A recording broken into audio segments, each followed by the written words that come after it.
Le damos la bienvenida a Gerardo Caetano. Hoy, 1 de marzo, se están cumpliendo 3 años del gobierno del Frente Amplio, tercer gobierno, presidente Tabaré Vázquez. Gerardo, hay bastante para decir. Bien, antes, cuando no había mayorías legislativas y cuando había que construir acuerdos, siempre se dividían los 5 años de gobierno en 3 de cooperación, 2 de competencia. Lo que pasa es que en estos últimos 3 gobiernos del Frente Amplio, con mayoría legislativa, esto de cooperación, competencia no funciona.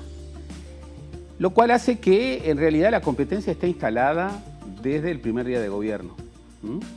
Y haya como una lógica de acción-reacción. Uno podría decir, haciendo un relato, que el primer año de este gobierno fue un mal año. Lo reconoció el propio presidente Vázquez, que nunca había tenido un año tan difícil en la gestión pública. Uno podría decir también que estos 2 últimos años, sobre todo por una evolución positiva en el cuadro económico, el país ha vuelto a crecer y eso ha permitido la consolidación de algunas situaciones. También a la vez la discusión vinculada con el dólar, que al estar el dólar más bajo, evidentemente el mercado interno se reactiva porque hay más consumo, hay más compra. Por supuesto que ese dólar barato tiene su aspecto negativo para la exportación, y eso es un tema que Uruguay también, ese equilibrio Uruguay lo tiene que cuidar mucho. Todos sabemos que cuando a los exportadores les empieza a ir mal, también al país le va mal, es decir, este sentimiento de podés viajar, podés comprar electrodomésticos, podés comprar más autos porque el dólar está bajo y eso te lo permite, tiene una contracara. Sin duda. Como decía Luis Valle, el Uruguay es la revolución de las exportaciones. El Uruguay, yo creo que ningún país en el mundo hoy no tiene estrategia mercado internista. El mercado interno es un factor muy importante, lo hemos visto.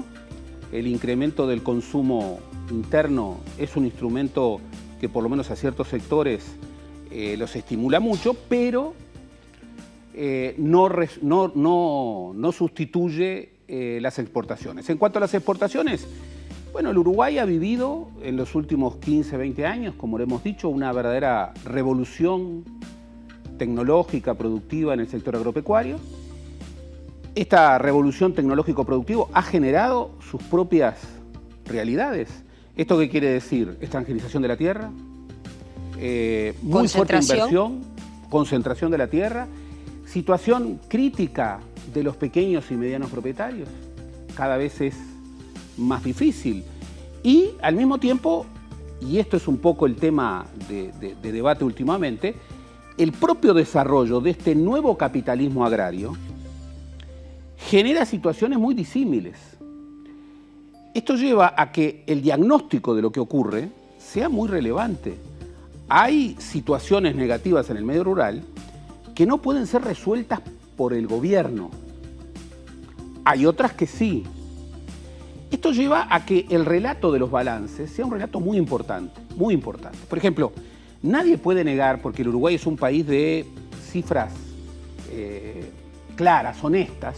No hemos tenido la barbaridad de Argentina o de Venezuela que inventan cifras. En Uruguay el INE da cifras realistas. Bueno, el Uruguay viene creciendo en forma ininterrumpida hace 15 años. Viene bajando de manera muy consistente la pobreza desde un 40% después de la crisis del 2002 a un 9%. Ha mejorado sus indicadores sociales de manera explícita. En el medio rural, yo sé que como que los datos pasaron desapercibidos porque hubo mucho debate sobre cómo se comunicaron esos datos, que puede ser discutible, una discusión interminable. Pero lo concreto es que en esos datos que se presentaron se señala que en el medio rural la pobreza pasó en 10 años del 16% al 2%. Claro. Me parece que eso es una cifra verdaderamente muy relevante. En el marco de una población rural que ha bajado a un 4% del total y que sigue descendiendo. En el marco de una nueva ruralidad, en donde, por ejemplo, muchos productores y trabajadores rurales viven en la ciudad y van a trabajar al campo. Y muchas veces no van a caballo, sino que van en moto. Es una nueva ruralidad. Bien, pero uno podría decir, el gobierno tiene números, tiene mucho para mostrar.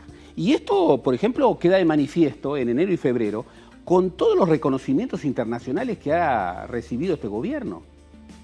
En enero y febrero, mientras se generaba o explotaba esta situación de descontento, las organizaciones internacionales, todas ellas hacían reconocimientos muy fuertes. Uruguay, la democracia plena de América Latina. Uruguay, el país más transparente de América Latina. Uruguay, el país que tiene la relación Producto Bruto Interno más virtuosa con un poblador. Uruguay incluso en el ranking del encarecimiento del país se señalaba, el Uruguay es un país caro, es de los más caros de la región, pero el informe terminaba diciendo, sí, pero esto revela que un país caro no necesariamente está mal, porque Uruguay está bien. En el clima de negocios, bueno, hemos sabido en estos últimos días que el segundo país con mejor clima de negocios después de Chile en América Latina es Uruguay.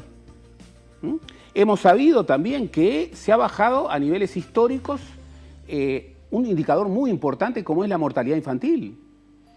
Y otro elemento, cuando incluso hablamos de educación y con todos los problemas sin duda que hay en enseñanza media, pero sin embargo la escuela uruguaya aparece como las mejores del continente. Está Chile, Cuba, Uruguay y Costa Rica, los 4 países que pueden mostrar una muy buena calidad en su escuela. Que ha universalizado la educación en primera infancia. Es decir, por supuesto que por supuesto que hay dificultades, así como mencionamos esto, podemos hablar de los problemas en la enseñanza media, podemos hablar en general temas vinculados con la economía, el problema con la creación de empleo, que está siendo un problema en el Uruguay. Lo que decía el ministro de Economía los otros días en su alocución en Punta Cala, cuando decía, estamos preocupados por la baja de la inversión. Es decir, por supuesto que hay problemas, pero como vos decías, hay mucho para mostrar. El gobierno tiene mucho para mostrar. El diagnóstico de una década perdida no se sostiene. Pero en eso mucho para mostrar hay problemas. El déficit fiscal de 3.5 y luego de los datos de enero en el año móvil 3.7 es muy preocupante, muy preocupante. Para que la gente tenga claro, digo, decir, que es que sale más dinero del que ingresa, digo, porque no todo el mundo tiene que saber qué es el déficit fiscal. Por cierto, el debate en torno al dólar barato, bueno, es un debate que ya allí está instalado. La política monetaria del gobierno siempre ha sido objeto de debate, incluso adentro del mismo gobierno, pero, digámoslo con claridad, es un problema de fuerte referencia internacional. El dólar está barato en el mundo y hay una serie de circunstancias que así lo generan y eso nos genera desequilibrios importantes. El tema de las tarifas públicas, sí, es un gran tema, que tiene que ver con el desajuste fiscal. Las tarifas públicas están siendo utilizadas para recaudar, es evidente. Es evidente. Y esto está afectando a la producción. Está afectando a la producción. Que también hay otros cambios estructurales sobre los que no se ha terminado de ir a fondo. Bueno, creo que sí. Y que creo que son los problemas de América Latina. En educación, bien, hay datos importantes. Pero hay otros datos que no son buenos.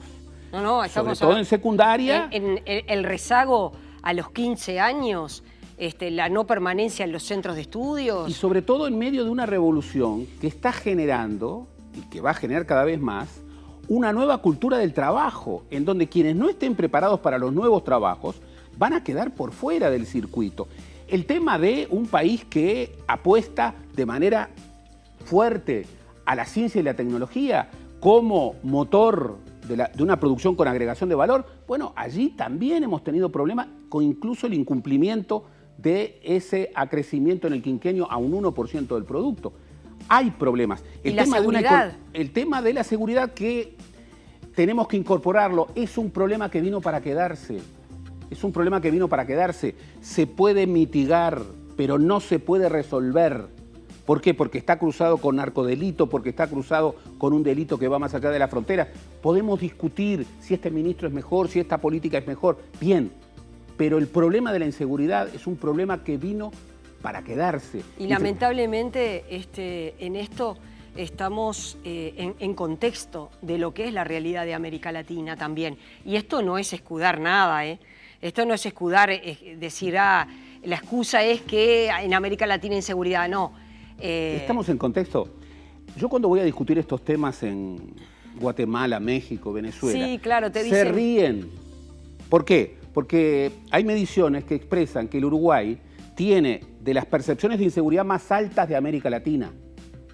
Y entonces cuando nos indican los índices delictivos de México, de Guatemala, de Venezuela, dice, pero ¿cómo puede haber tanta percepción de inseguridad cuando los datos, y hay datos que pueden ser subvaluados porque no se hace la denuncia, pero hay otros datos que no, como sí, por ejemplo la mortalidad cada 10.000. Pero Gerardo, en el tema de la seguridad, creo que los uruguayos nos queremos comparar primero con nosotros mismos, y claro, uno podrá decir, hay que reconocer que el mundo cambió, que la sociedad cambió, pero nosotros nos queremos comparar con nosotros mismos, y después los uruguayos siempre nos comparamos con Europa, no nos comparamos ni con México, ni con Haití, ni con Guatemala. Bien, nos comparamos con Europa porque además tenemos un estándar de vida, y esto lo dicen todos los indicadores internacionales, hasta la expectativa de vida europea y no latinoamericana. Pensemos cuánto es la expectativa de vida de un guatemalteco, cuánto es la expectativa de vida de un español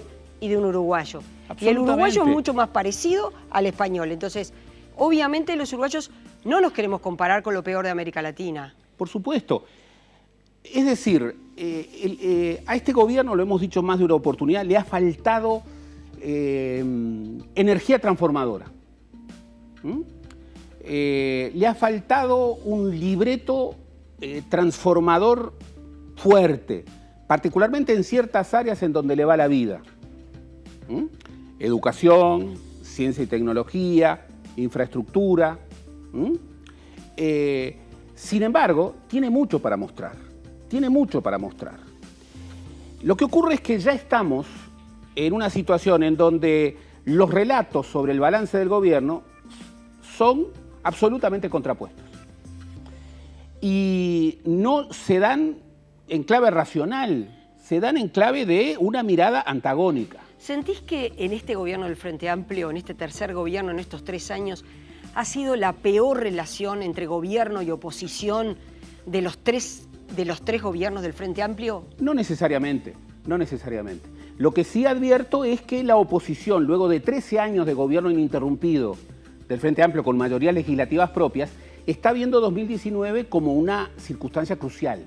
Es como que la hipótesis de un cuarto gobierno es una hipótesis muy pesada para la oposición.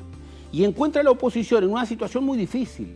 ¿Por qué? Porque no hay liderazgos consolidados, porque hay un campo de dispersión, porque el Frente Amplio ha bajado en la intención de voto, pero sigue habiendo una franja muy importante que es el piso, y por otra parte sigue habiendo otra franja que hoy, digamos, tiene una imagen más distante del gobierno, pero que tal vez sería proclive a votar el gobierno. Entonces, yo creo que en estos próximos 2 años se va a instalar una batalla por el relato del balance, por el relato de lo que pasa, que va a ser... Claro, el gobierno va a decir, estamos, por decirlo esquemático, estamos bien, y con la problemas, oposición va a decir, estamos mal, y esto es está mal, mentira. esto es mentira y está todo mal. Esto es mentira. Esto tal vez sea inevitable, estamos ya en el marco de la competencia, pero uno diría, después que los partidos que representan al 97% de la ciudadanía, 95% de la ciudadanía, han estado del otro lado del mostrador, sería bueno que por lo menos sobre ciertos temas claves, capitales, se pongan de acuerdo. Pudiéramos ponernos de acuerdo y pudiéramos debatir sobre cifras consensuadas, diagnósticos consensuados. para eso tal vez la energía tenga que venir desde afuera. Y para eso los partidos tienen que evitar manipular organizaciones sociales a su favor. Tienen que dejar que las organizaciones sociales negocien, afronten. Por eso es tan malo esta cuestión de la infiltración de una movilización social genuina por lógicas multipartidarias. Ahora, advirtámoslo, entramos en el terreno de la competencia. Entramos en el terreno de la competencia y el Uruguay tiene problemas que tiene que encarar ya, no puede esperar 2 años. Por ejemplo, el Uruguay está creciendo su producto y a buenas tasas para el promedio de América Latina, está creciendo el consumo, no está creciendo la inversión. Claro. Y no solamente la inversión extranjera. En la creación de empleo, ¿no? Que eso estamos con déficit de creación de empleo y sobre todo de empleo de calidad. Entonces, cuando uno dice, está creciendo el producto, están creciendo las exportaciones, hay un buen clima de negocios, el segundo de América Latina después de Chile, y del otro lado, no hay inversión y no hay generación de empleo, y hay demandas que parecen surgir de enojos, de confrontaciones, uno dice, bueno, acá pasa algo, acá hay que discutir ya no medidas paliativas, sino que hay que aprovechar estos 2 años para, bueno, seguir gobernando y seguir gobernando en una perspectiva fuerte. ¿Que tiene que haber más austeridad del Estado? Absolutamente. Incluso por motivos económicos, pero también por motivos éticos. La falta de ética en el manejo de los recursos públicos erosiona el respaldo a las instituciones. Erosiona el respaldo a las instituciones. Una de las grandes claves para que en el Uruguay se invierta es que el Uruguay es un país transparente, es un país con poca corrupción, en un continente muy corrupto. Entonces, yo creo que vamos a la competencia. Es lógico que el gobierno haga un balance y los otros hagan un balance. Es lógico que la ciudadanía vaya a informarse y vea y mida. Y es lógico también que no entremos en ciertos microclimas. Yo a veces advierto que este microclima de cambio de giro político en América Latina, con estos programas de ajuste durísimo, lo que Marco Aurelio García llamaba la contrarreforma, que están imperando, sobre todo en Brasil, pero también en Argentina, que no terminen colándose en Uruguay. ¿Por qué? Porque Uruguay está en otra situación. El Uruguay no ha vivido lo que vivió Brasil o lo que vivió Argentina, y en Uruguay una contrarreforma en el marco de una población y en el marco de estos indicadores sería un gravísimo error.